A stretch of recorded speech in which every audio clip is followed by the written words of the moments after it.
Good morning, good afternoon, and good evening, whatever time you are watching our show. Welcome. This is Bridge to Revenue, and we are dedicated to bridging silos between different organizations and teams within businesses so that way we can better enable sales and revenue team members. Today, we have our first guest on the podcast. We want you to meet Ashlee Horn. She is a VP of sales turned coach and consultant with a wealth of experience in building and scaling high performing teams. So she's got like 10 years of experience in sales leadership. She has led teams generating more than $400 million in revenue and has built global teams of over 100 people. So she's been through a variety of maturity, states ranging from Gartner to startups with $5 million in revenue. So there's that huge difference there. But as a seasoned VP of sales, she is passionate, and you will hear this. She is passionate about enablement. And apart from her beautiful track record, she also loves hiking with her two young kids and her German Sherpa doodle. Welcome, Ashlee Horn. Woo! Welcome, Ashlee. We're so happy and grateful to have you on our show today. We've actually worked together right back in the day at Gartner, back when I was in a sales role myself, looking at you from the sidelines, just amazed by how strong of a leader you were. So in terms of, when you're thinking about enablement, I know you've worked with different organizations, different structures. I'm curious to hear, what has your experience been like overall working with enablement? And please don't hold back. Share with us the good, bad, and the ugly. Sure. So enablement and working with enablement has been an evolution. I think it's a industry, a business unit that's really learning how to define itself. If you talk to a handful of sales enablement professionals, I think you'll hear that their organizations use them all a little bit differently and define enablement a little bit differently everywhere you go. For me, sales enablement is a critical part of seller effectiveness, manager effectiveness, and a tremendous business asset to take a lot of the burden off of new hire productivity, off of change management, off of selling best practices, all things that are really critical when trying to grow an organization. And so I've gotten to learn how to use enablement really well out of necessity. And now I can't imagine being a part of an organization that doesn't value enablement. I'd be lying if I said it were always that way. Yeah, for sure. If only every organization saw the value, but that's definitely not the case. In terms of some strong moments of working with enablement, what would you say is an example of a big win that you've had? There's been a lot in leading organizations going through a lot of change, rapidly growing. I've had the privilege of being a part of fast growing companies. The one that comes to mind is a Salesforce migration that we did. So leading a team of 100 plus into Salesforce for the first time, coming off of a rudimentary but comfortable homegrown CRM, and really articulating the value to the team that they would receive. That was where our enablement team was so fantastic. They were really clear and not only defining what the user could expect to see in Salesforce, the what, but also really helping scope out the why and painting the destination postcard of how great their workflows would be once they adopted the change. And I think as a result, we saw much faster adoption. I think if we had gone in and just said, we're doing this Salesforce transition, the team would not have been nearly as excited, nearly as receptive, and as open to providing feedback that got us through those rough patches much faster.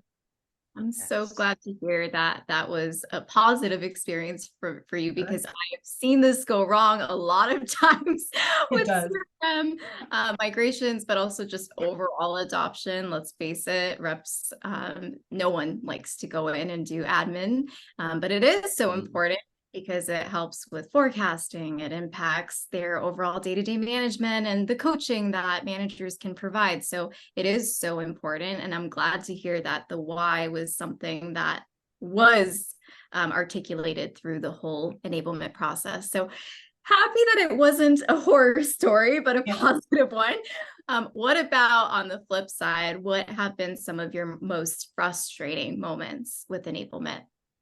Sure. I think a lot of this, the opposite of what helped that be so successful. So where enablement is operating a bit more of a silo, they're not necessarily aligned with the leaders. It also weakens the enablement impact when you don't have the frontline managers, the directors, VPs all on board with the change you're trying to make or the reason that you're providing enablement material or support. And so where I've seen it go poorly is when enablers are either too eager and they're trying to provide too much information. There's not a good regulation on how much information is being exposed to the sales team. Too much of a good thing is not a good thing anymore. And or where there is misalignment. So while the information may be valuable itself, if it's not aligned with and reinforcing messages that are coming down from the most senior leaders in the org, it's a miss because it can become noisy for the sales team. There's the right way of doing enablement and there's a wrong way of doing enablement. And we were chatting before this and you were saying something around your little metaphor of Bleach. Can you tell us a little bit more about that? Sure. So I think of enablement as Bleach. It's really important to do laundry, and honestly, your laundry will be so much cleaner if you use Bleach correctly. It has the power to amplify any washing that you're doing. But a lot of people are scared of it. They don't understand how to use it or when to use it. Is the water supposed to be cold or hot, or what colors go together? And therefore they shy away from using it. And I think it's well understood that there can be some catastrophic consequences if it's used poorly. And as sales leaders, especially in a time of a lot of change, which the last 3 years on planet Earth have consisted of nothing but change. I think it's a little bit scary for sales leaders to nobody wants to ruin their clothes. Yes, and those clothes can be so many different things, from the rep's experience to trust between team members cross-functionally, and also trust upwards, right? I'm really curious, like, what does this mean for the business, right? Not necessarily the sales reps, but like for the companies that you work for, if enablement isn't used correctly, the bad way of using it, bad way of using Bleach, everyone gets a headache if you have too much of it and you don't use it right. But yeah, what is the impact of that to the business itself? I think there can be one, it can perpetuate a poor stereotype of enablement. So it just adds to the confusion within the industry conversation of what is sales enablement and how is it impactful. Two, I think the business itself is going to suffer because you'll have sales reps with too much information, not clear on where they should be concentrating their time and effort, their priorities. And you have sales leaders who end up having to take on more, especially the frontline manager. That's a tough role.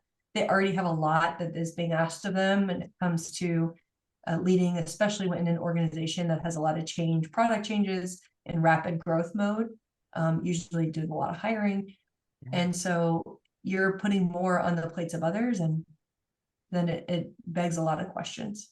What are some examples that you've seen when there is alignment, and how has that like helped the business whenever there's new endeavors or new changes? Yeah, I can think back to a couple examples. So in my last org, the enablement team served as a big resource for us when working with our product team and helping be that bridge between product and sales. And the again, amazing enablement professional that I worked with at the time invested the time to do ride-alongs and sit next to each of, virtually, each of the AEs and understand the workflow so that they could truly clearly define the problem that we were looking to address with the help of product. Mm. And in doing that and really putting themselves in the seller's seat, they were able to clearly articulate the problems. And even prior to my getting a look at some of the feature updates, they were giving really great feedback. And it allowed us to move that iteration so much faster. Love that. I love that. Yeah, we Love tell that those sellers, experiences. I was going to say, we tell sellers all the time to get in the mind of the buyer. I would say the same thing for enablement professionals. Like, your buyer is your sales team, your sales leader. Like, get in their mind, learn how they think, and you will be so much more aligned.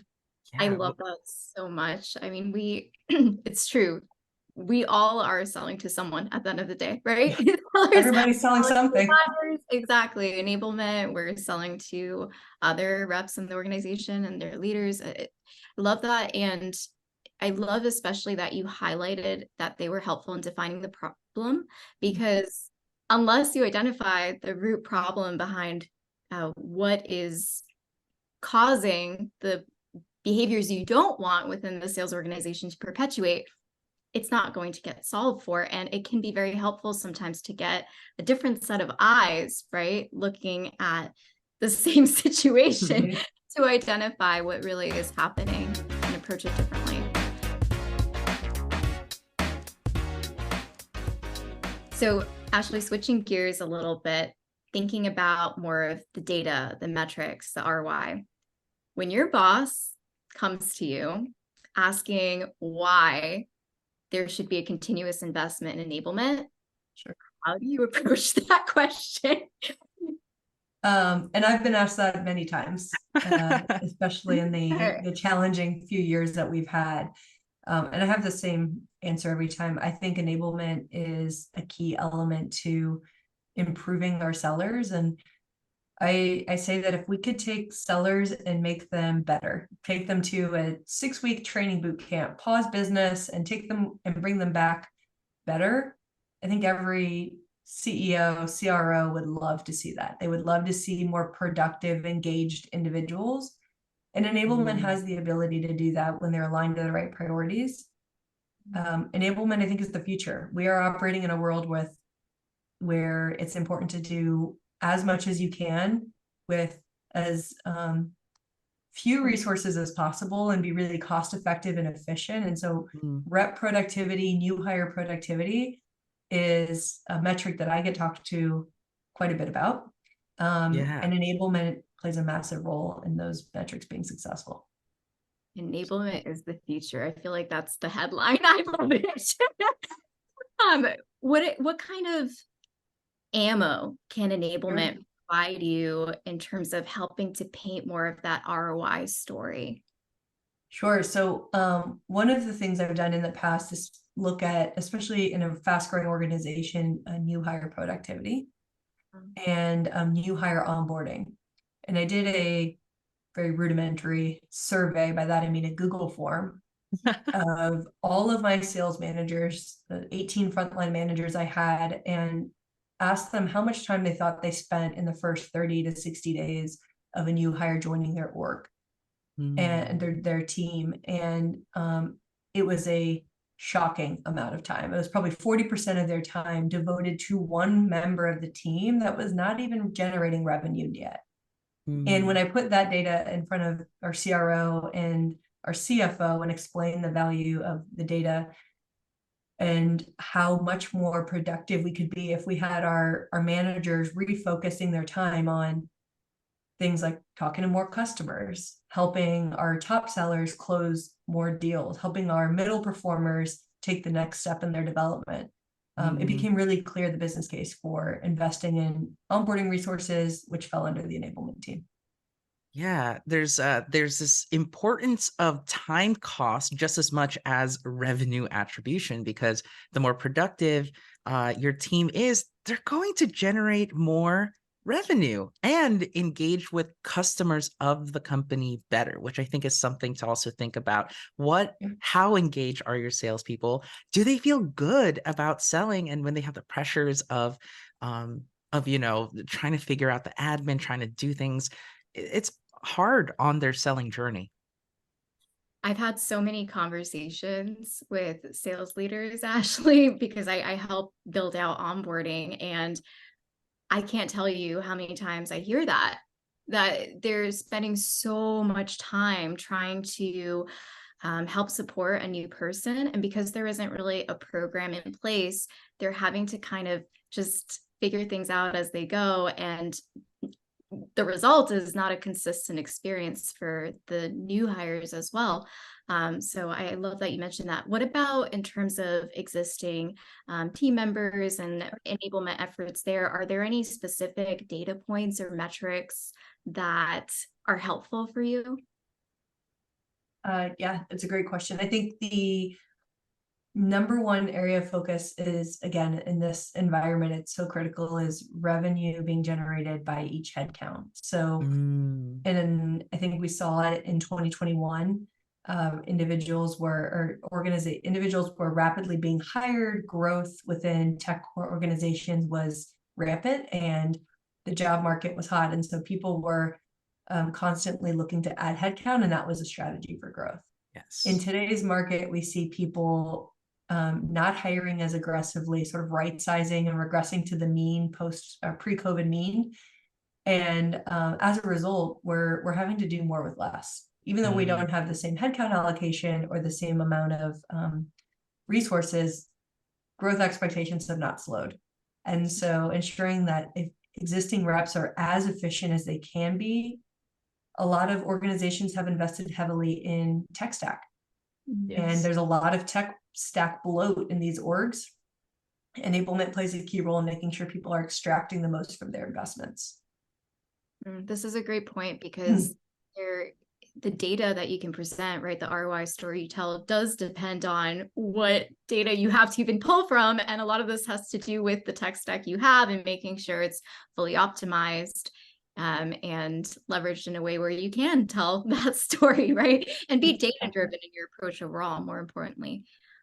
All right, we have talked about so much today, and just kind of closing off the conversation, Ashlee, when we're thinking about how can enablement really be the best partner to sales leaders like yourself, what's your message? What do you want enablers to know?